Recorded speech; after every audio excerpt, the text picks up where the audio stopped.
সাংবাদিক রিশাদ, একটা কথা শুন ভাই। হকারি করার জন্য তোমারে গুলিস্তান ফুটপাতে থাকতে হবে। বসুন্ধরা সিটির মতো জায়গা যাওয়ার চেষ্টা করো না। আর যদি তুমি চেষ্টা করো যে আমি হকারিগিরি করুম, তার মধ্যে বসুন্ধরা সিটির মার্কেটে করুম, তাহলে তোমারে কিন্তু কই কেয়ারটেকার গেট থেকে আউট করে দিব। কথাটা এই কারণে বলছি, একটা সিম্পল সাধারণ মানুষ হইয়া বিসিবিতে গেছে বিপিএল এর টিম, নোয়াখালী টিম কেনার জন্য। নোয়াখালী টিম কেনার জন্য, এমনকি সেরা টিম বানাবার চিন্তা ভাবনা।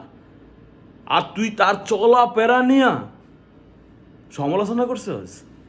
একটা কথা শুন, যে মানুষটা গেছে না টিম কেনার লাগে, এমন কয়েক ডিক্লেয়ার দিয়েছে নোয়াখালী টিমটা আমরা প্রথমবারে কুমিল্লার মতো চেষ্টা করবো যাতে আমরা সেরা টিম হওয়ার চেষ্টা করি।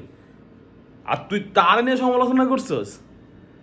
আর যদি আশেপাশে আর 2-4 জন বা মাস্টার ঘানি লয়ে যাইতো, তাহলে হয় নোয়াখালীর টিম না, ওই পুরো বিসিবির তোর বাপরে কিনে আলাইতো।